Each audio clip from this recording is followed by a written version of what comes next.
Welcome to another episode of Code for Thought.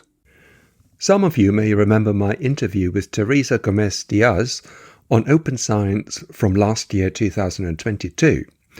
Teresa explained the different pillars that put together are the basis of open science, for instance, open software and open data.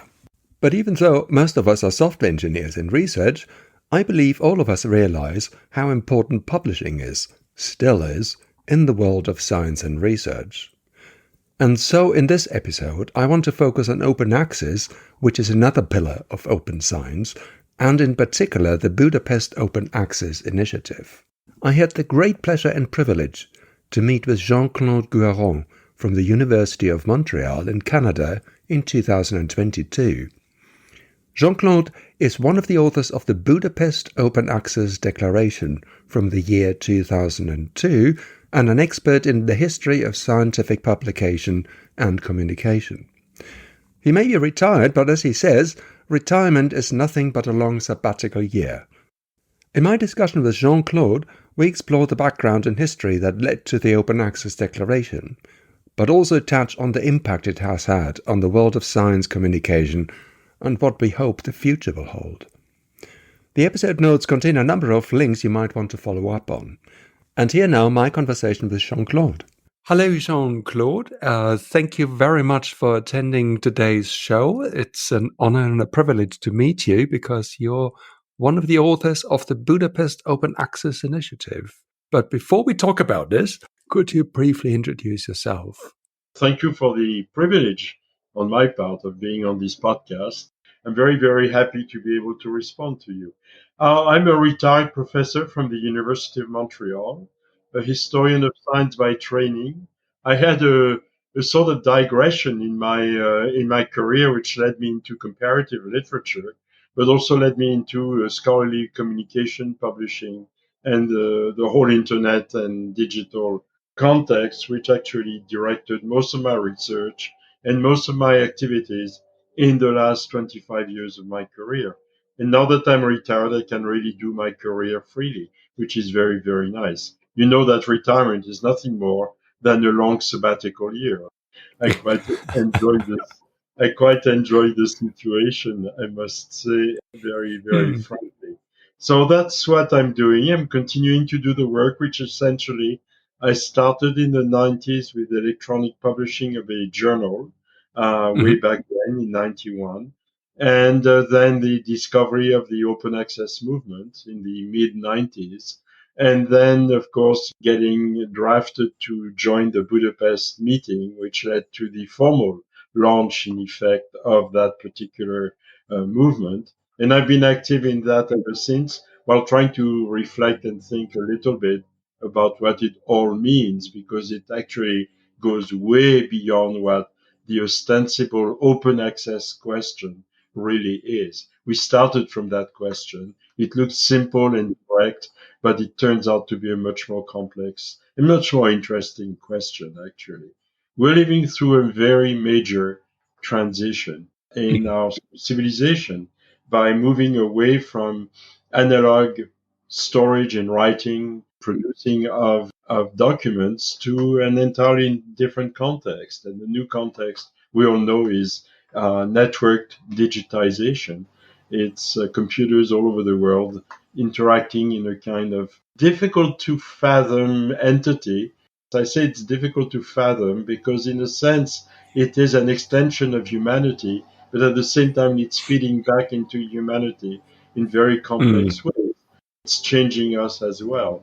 And some of the socio-economic, political, and philosophical problems of our age are tied to that deep transition. We won't deal with that today. It would take us too far. Indeed.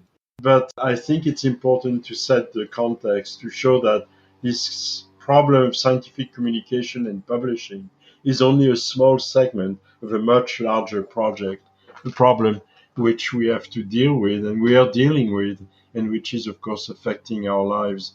That's why I'm very, very pleased to respond to your invitation today. Thank you very much. Which throws us right into the middle of it, because the Budapest Open Access Initiative has a declaration. It touches on a number of points, and it's actually quite how to describe it. It's quite an ambitious and very dramatic, actually, declaration in a way, because I'm reading out the first line, and just to give you a little bit of a flavor of it for the people who might not be familiar with it. An old tradition and a new technology have converged to make possible an unprecedented public good. And I think that is quite an opening for a declaration on open access.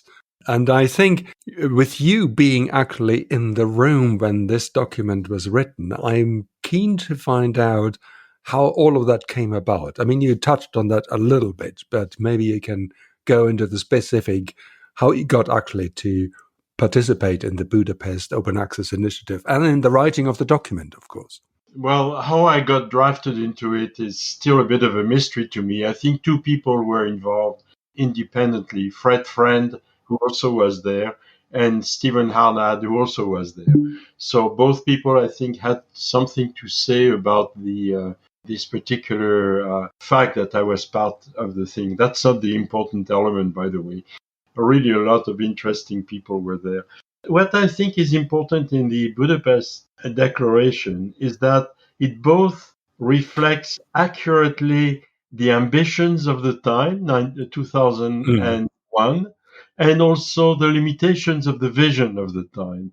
And if I may, I'd like to go on both of these questions separately because they are important. The ambition was, we have here a new technology, and we are going to really use it to do what presently print doesn't allow us to do. We're going to really, in effect, use that computer network technology to open up the possibility of scientists and scholars to communicate and exchange and move forward much more efficiently and much more quickly. And it's going to really create a sort of even playing field for the whole planet to do and participate in the creation of knowledge worldwide. That was the utopian dream. That was the horizon that we were all sharing with great enthusiasm and great naivete, actually. Great Yeah. naivete. And if I may interject in there, and because it was actually, as you quite rightly say, a sign of the times, because I remember the time, the 1990s, when the internet, the web, World Wide Web became very popular, that it would democratize everything and it would drive forward freedom and Right. bring people together. And here we are in 2022, where actually a lot of that is pointing in the opposite direction. So I think this puts it very nicely in that context. Absolutely. I mean, I wrote a little book on the internet in 1996 where I was doing exactly that. I was saying we're living a world of broadcast and unilateral diffusion of stuff like television and radio, to have a system in which people can speak to each other and build knowledge together. And I thought this was really going to be very liberating. We were in that very much in that frame of Mm. mind in 2001. And the point was that we also completely neglected, you might say, the powers that be. That is to say, the people who had, in the meanwhile, set themselves up in the middle of the publishing and communication system of science and scholarship were not ready to relinquish their privileged position for the sake of liberating knowledge and liberating the whole of humanity for a better morning. We're all a bunch of happy dreamers, actually, which was a very nice state of mind to be in at the same time, because it gave us a lot of energy and a lot of Mm. confidence. And we pushed forward, again, very naively, but very strongly for a number of things. The point is that we managed to do it together. And I mean, right now, open access has become a centerpiece of the publishing and communication system of scholarship and science, albeit couched and put in forms which are not always terribly positive. But open access and open access, that you say you can read freely articles that are published by whoever, has become, if not the majority of the papers available, certainly a very significant minority of these papers. And you can do a hell of a lot of reading straight from home on a computer. we were starting from that situation. The discussion at Budapest was amusing because it also immediately revealed the fact that we didn't know where we wanted to go. We wanted open access, but by what means? And there were two schools that were developing. There was the minority school, but very strongly argued school of let's self-archive what we produce, and then people will do with what they want Mm. with that. And in parallel, we can continue to publish in journals, but the major thing will be done through self-archiving. This was again the utopian vision with a couple well tweaked protocols. Everything will be harvested and available and retrievable and Mm. identifiable and reusable and whatever. I mean, we were really glib. So that was the line that was largely defended, in particular by Stephen Harnad, and who pushed this argument very, very, very strongly. On the other hand, there were a number of people, including myself, who kept on saying, hey, wait a minute, there's a little bit more to this than just self-archiving. There's also the symbolic value of all this publishing. And I'm not Mm. sure what we're beginning to envision is going to take care of that particular aspect completely. So you could see the beginning of a discussion which in effect was resting on the fact that some more complex process had to be envisioned to really understand what scientific publishing and communication really needed.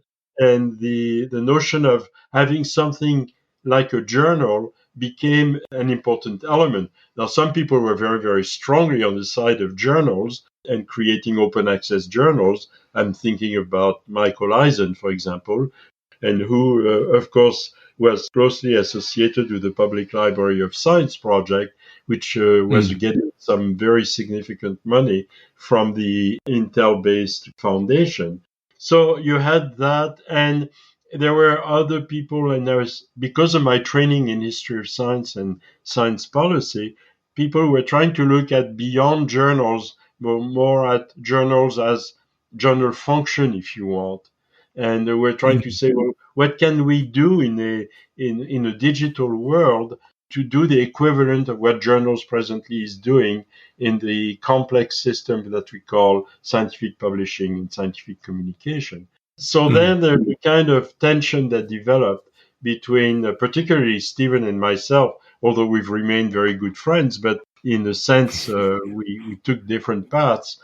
Stephen thought that, it's very simple. You just self-archive, you do the right stuff to really make it work. You do the few keyboard strokes that you need to self-archive.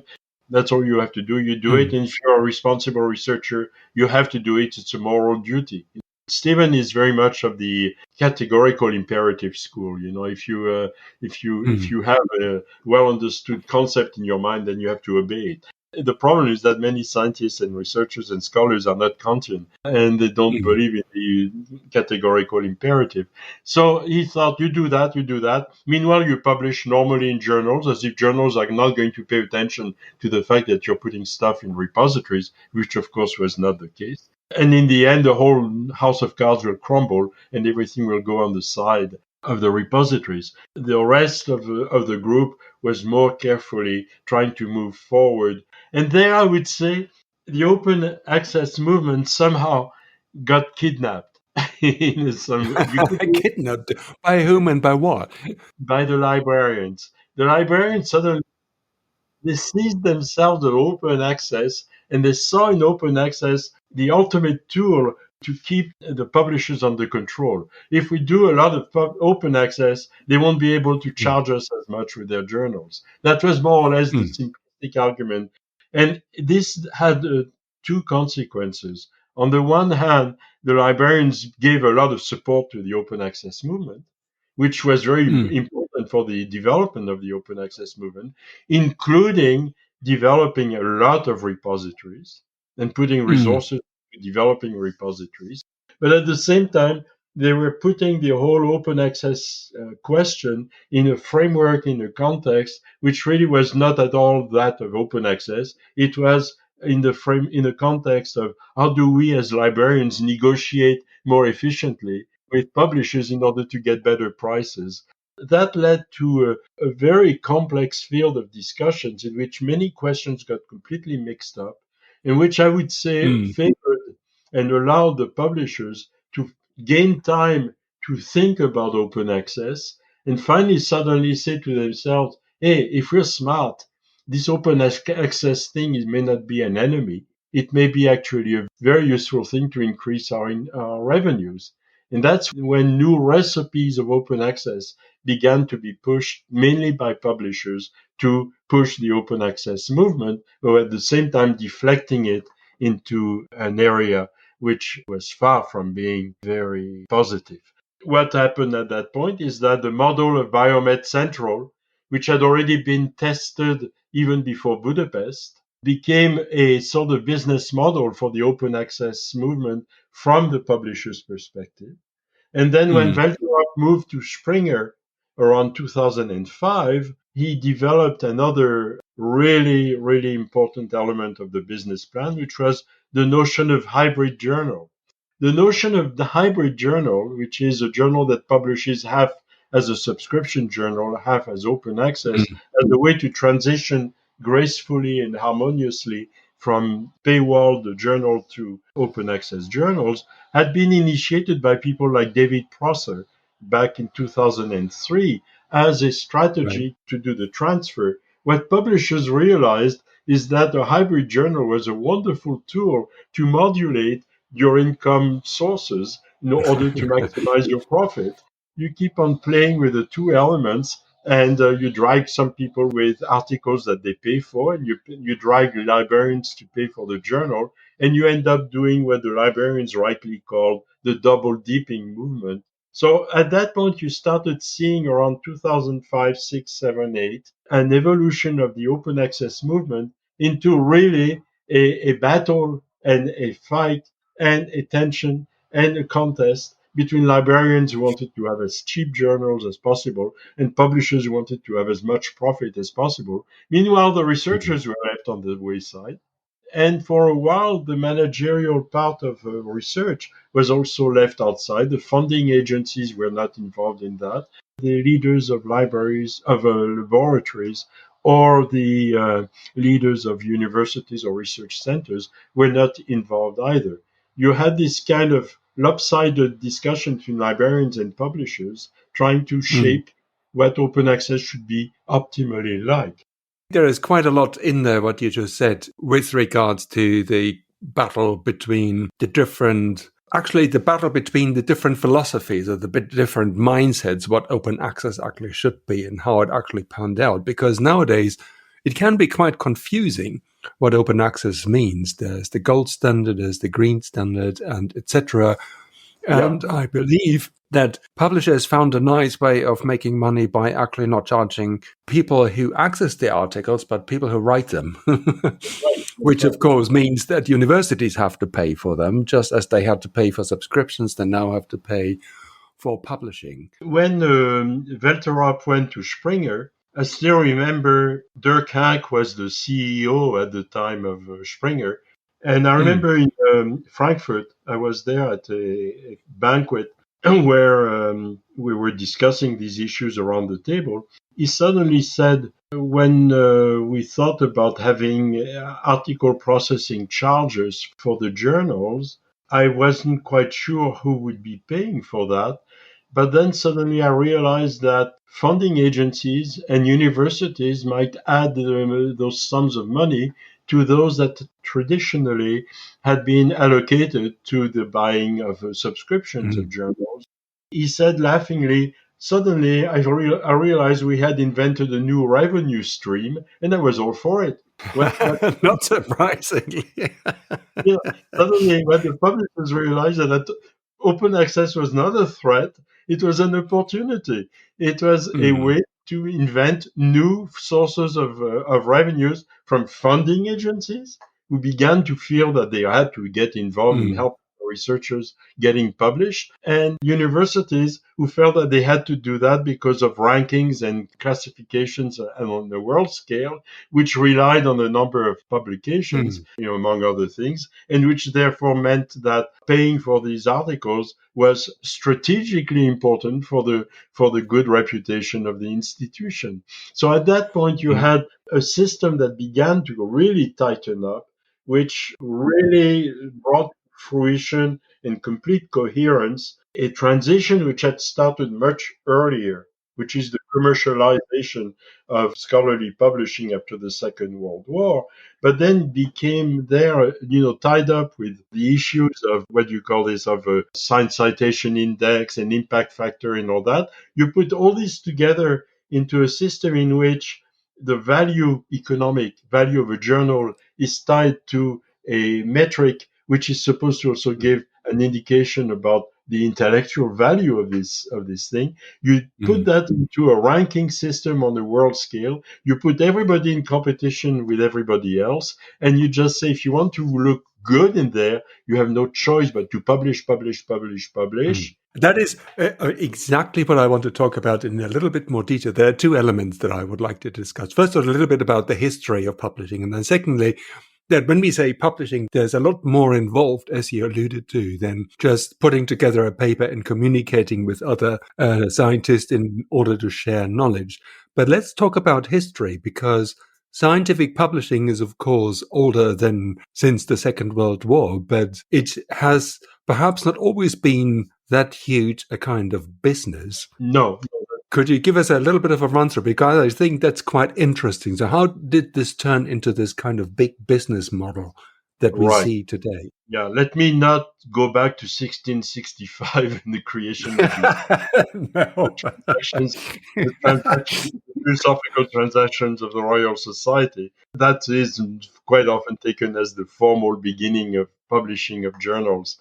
Up to particularly, let's say, from 1800 to, let's say, 1945, the Mm, dominant force in scientific and scholarly publishing were learned societies and scientific societies.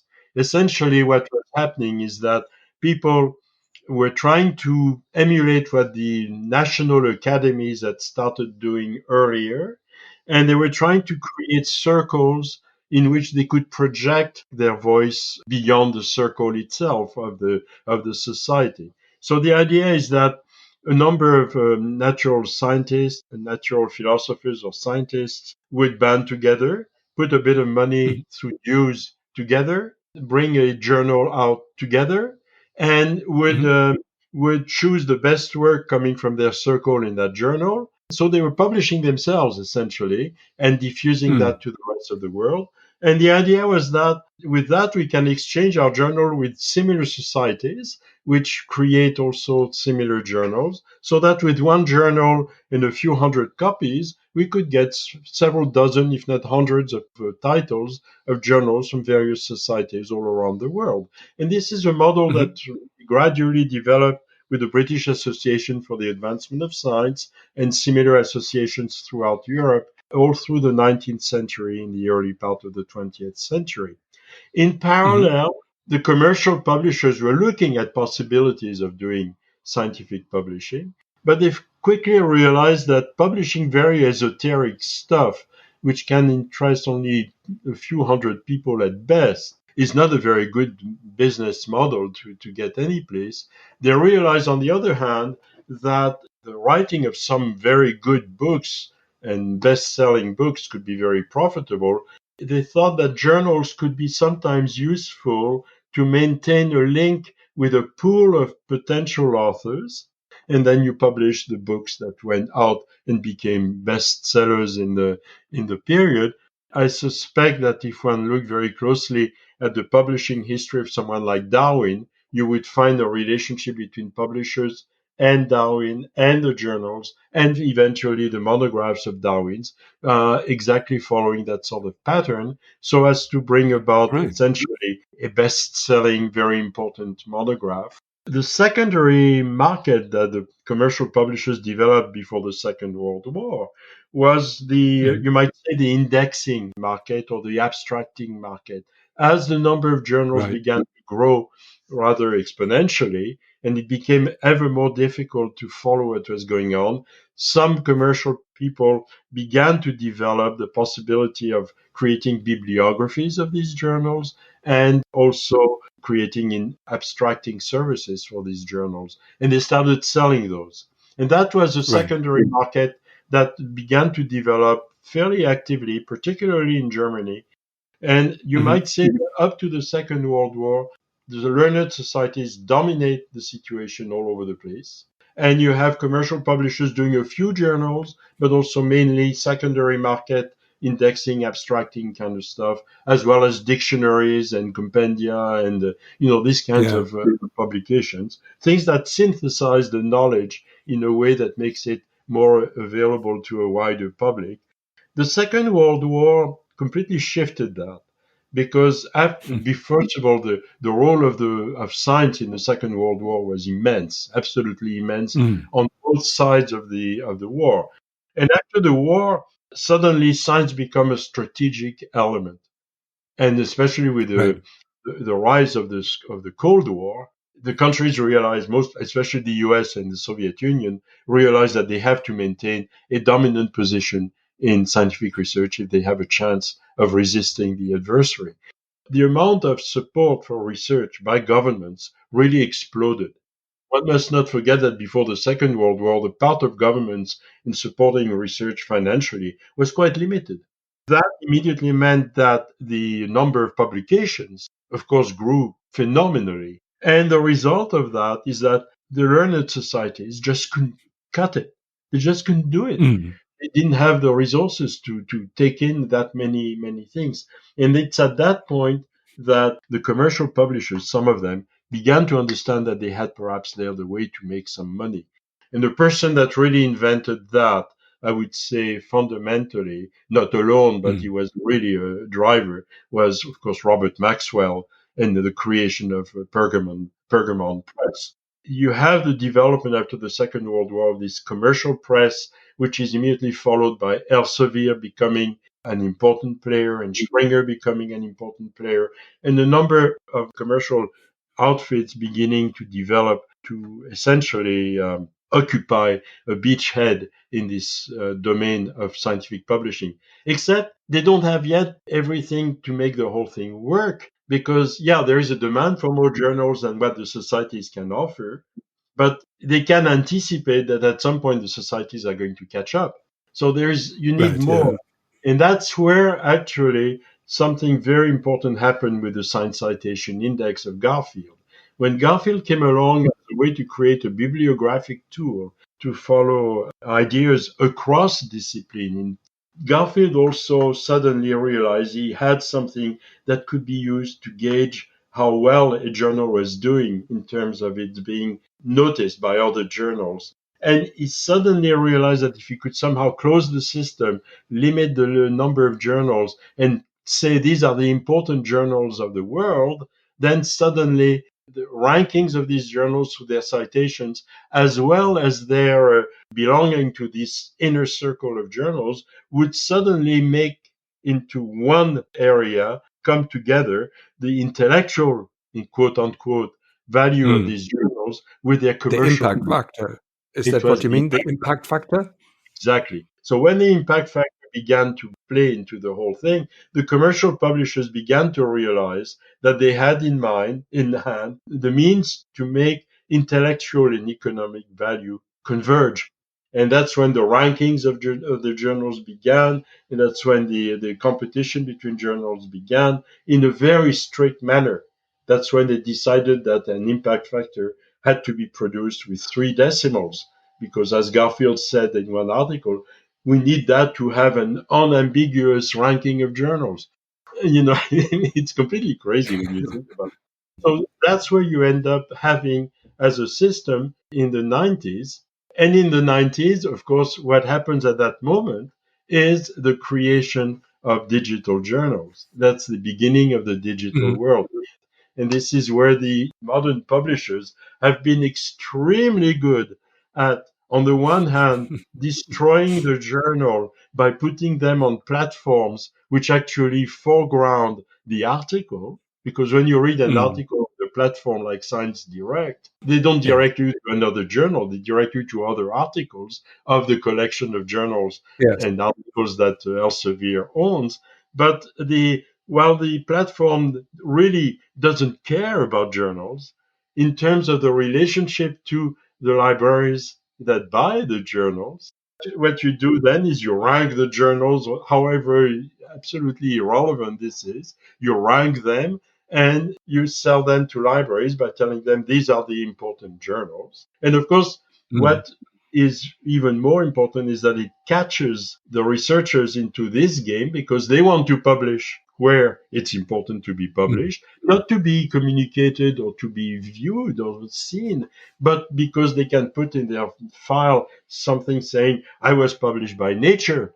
The whole system then starts catching on fire, so to speak, because then the labs are being affected by that and their reputation. Mm. Then the universities or the research centers are being caught by this. And then ultimately you rank countries and you create world rankings of countries according to this crazy system.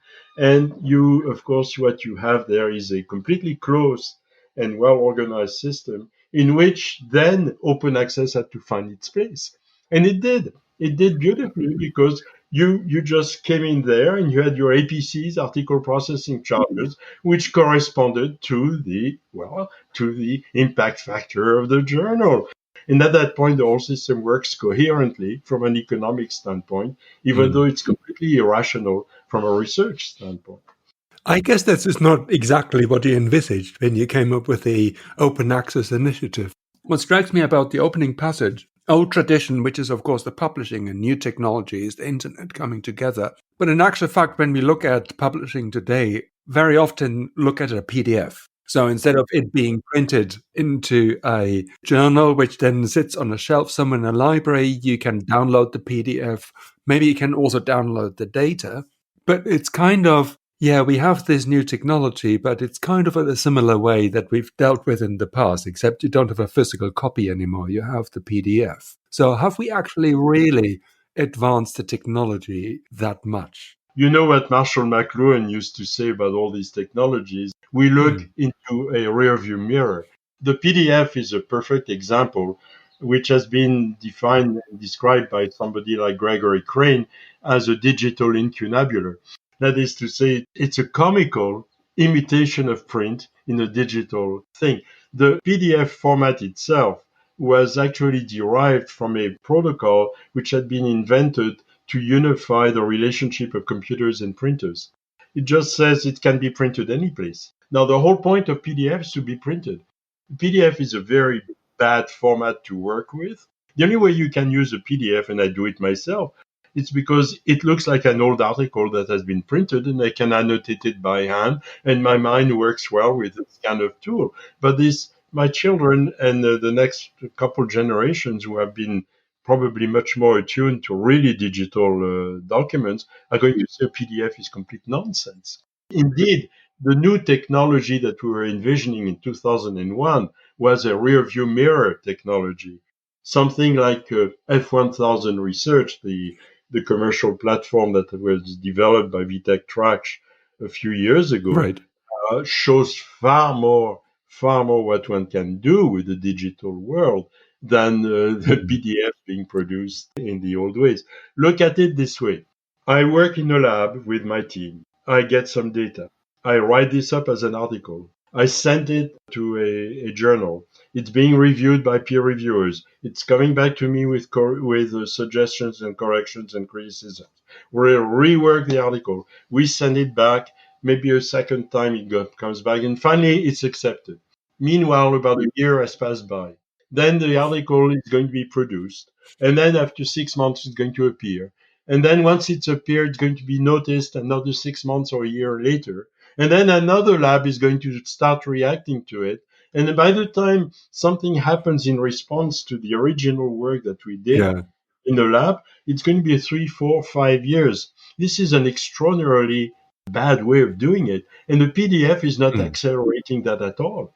Right now, for example, publishers like Elsevier and Springer and the rest of them are maintaining the PDF as the technical solution to digital publishing in a context in which doing so is not helping at all the real communication of minds, the real criticisms of minds by other minds, and the movement forward of knowledge for the whole of humanity.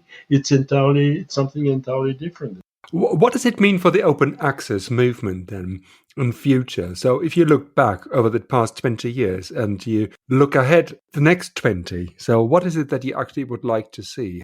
If you look at the history of print, you realize it took probably over a century and a half before really got into its own and found its own pace. You had this long period of incunabula for about 50, 60 years in which people were floundering about, and then people slowly inventing new formulations for print, such as gazettes, Mm. journals, newspapers, and so on. I think we are in a similar sort of situation in which we have to think about a context in which we're going to relate to documents, relate to each other, and having documents relating to documents in a different way. And we are Mm. not there yet. So, what I would like to see, first of all, I would like to congratulate the open access movement for having gone through a long learning period of understanding Yeah. what was happening to ourselves. It took 20 years to understand what we were doing.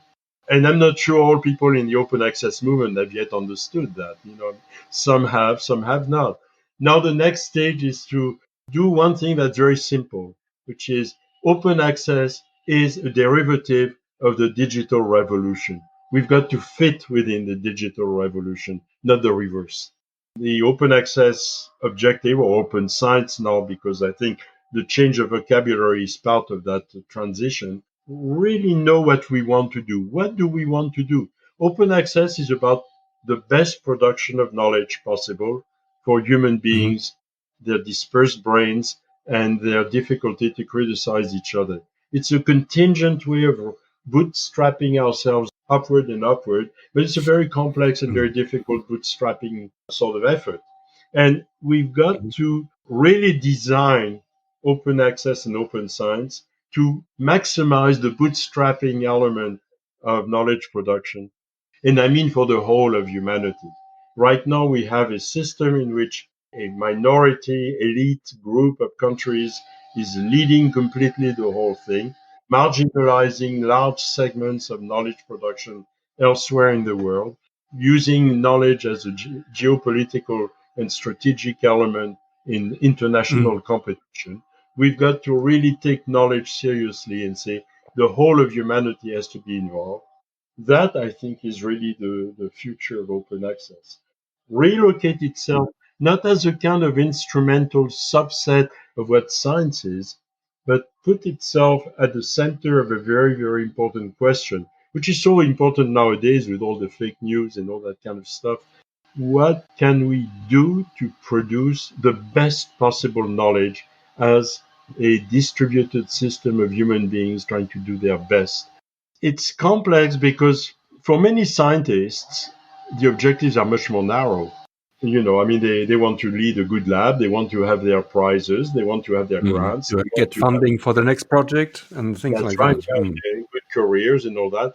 Producing good knowledge is not separable in their minds from being accepted by prestigious journals and so on. So they're caught Mm. into a whole system of reference and evaluation, which keeps on nourishing this whole system. All the objectives are being sort of mixed up there in one simple object, which has only one function nowadays, the journal. It's a commercial function. We don't need journals. And I think it's quite interesting that you say it's the production of knowledge and the sharing of knowledge rather than actually the production and sharing of publications and articles, because that may not be the same thing. That's right. You see, researchers don't need publishers. I'm going to put it very bluntly. They need publishing functions. They need Mm. communication functions. But they also need the publishing functions because that's when, at some point, the community sort of comes to some sort of temporary relative consensus that this is worth Mm. considering for the future. And that's very important for science, this sort of intermediate step in which knowledge is not truth or absolute reality, It's just a relative and temporary stabilization of a consensus, but it's Mhm. very, very important for science to keep on moving. It's these kinds of intermediate steps which allows little by little to create grand panoramas of knowledge which stand for a good while, like Newtonian theories or Einsteinian Mhm. theories. Mhm. But it's always temporary. Unlike religious belief, which is always in its claims and its objectives to be absolute, and there is no Mhm. doubt. Science is always uncertain, can always be criticized, is always limited, and that's its nobility. I would say it's the beauty of science, the lucid knowledge of uncertainty. We have to accept that it's our fundamental limitation, but it's a wonderful one because it's one that allows us to move, to go elsewhere, to try something else. But a lot of people find that very unsettling. I think what open access has to do is, in a sense, project to the whole of humanity. This is the limitation and yet at the same time the beauty of what knowledge production and creation is all about. I think there are so many facets to open access knowledge sharing, but unfortunately, we have come to the end of this recording now. But I think it's a very nice ending to say that it's the hope of humanities, and I think it's a nice example of what it can be, what we can accomplish together. Thank you so much, Jean-Claude. That was a fascinating interview and I think a fascinating insight. I wish you all the best for your endeavors. Thank you for the opportunity. I really appreciate it.